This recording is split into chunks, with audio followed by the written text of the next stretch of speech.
Welcome to a Barrow Bookstore, Book Backstory, the Manuscript Edition of the works of Henry David Thoreau. Set number 355. In July of 1845, Henry David Thoreau moved to Walden Pond, where, in his own words from his book Walden, I lived alone, in the woods, a mile from any neighbor, in a house which I had built myself, on the shore of Walden Pond, in Concord, Massachusetts, and earned my living by the labor of my hands only. I lived there 2 years and 2 months. I went to the woods because I wished to live deliberately, to front only the essential facts of life. He later compiled his experience into a book called Walden, or Life in the Woods. It was published in 1854. In the same year, Thoreau presented a lecture at the Railroad Hall in Providence, Rhode Island, titled What Shall I Profit? The lecture discussed man's race for fame and fortune at the expense of principles and a life of purpose and meaningful work. Over the next few years, Thoreau edited this essay several times, making notes and corrections on his papers. In a section about a coarse and boisterous money-making fellow who wanted to hire Thoreau to help dig for 3 weeks in preparation for building a cosmetic and unnecessary wall, Thoreau wrote, "If I do this, most will commend me as an industrious and hard-working man, but if I choose and devote myself to a certain labor which yields more real profit, though but little money, they may be inclined to look upon me as a loafer. Yet, as I do not need the police of meaningless labor to regulate me, and do not see anything absolutely praiseworthy in this fellow's undertaking, any more than in money and enterprise of our own foreign governments, however amusing it may be to him or them, I prefer to finish my education at a different school."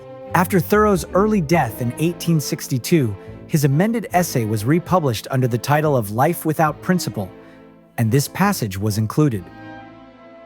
In 1906, some of Thoreau's personal papers were acquired by Boston publisher Houghton Mifflin, who broke them up and bound individual pages into limited edition sets, the works of Henry David Thoreau.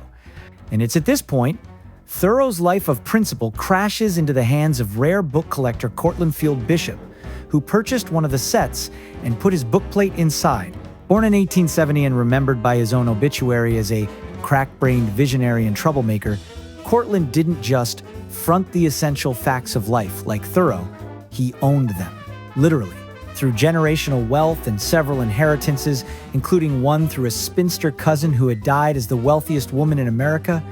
Cortlandt Bishop was worth millions in owned properties on Madison Avenue in New York City, in Lenox, Massachusetts, Paris, and had a massive collection of antiques, fine art, rare books, hot air balloons, and those newfangled contraptions called airplanes and automobiles.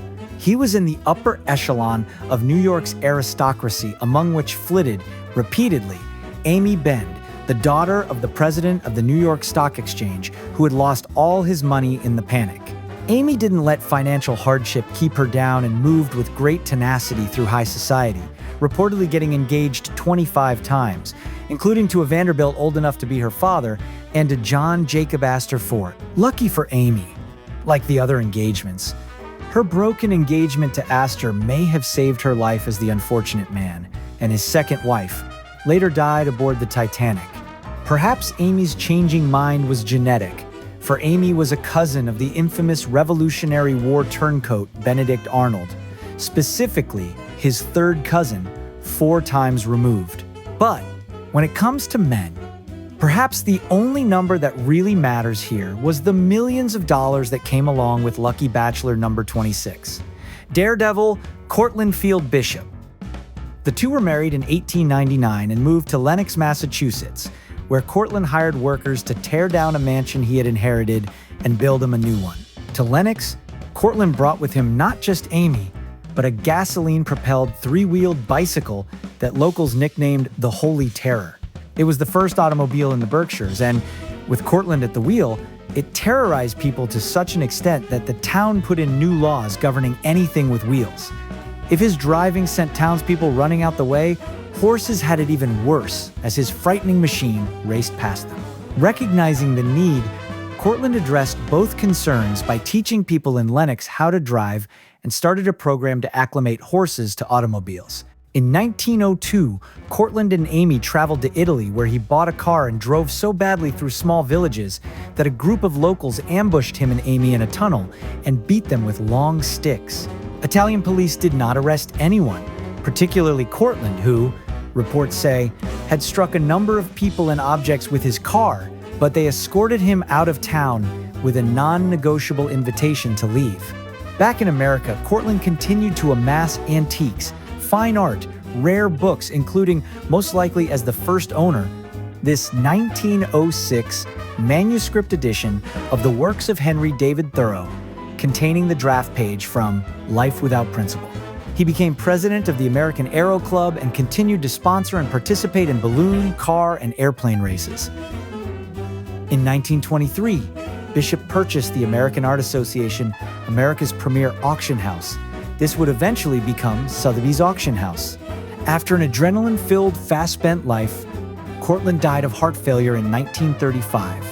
In his will, Cortland left half of his fortune to his wife and the other half to his mistress on one condition: that the two women, who had never met, lived together in the same house in harmony for the rest of their days. What were their thoughts on this arrangement? We do not know, but perhaps. From this Thoreau set's place on the shelf in Cortland's library, Thoreau's words spoke for them from the draft page. I do not see anything absolutely praiseworthy in this.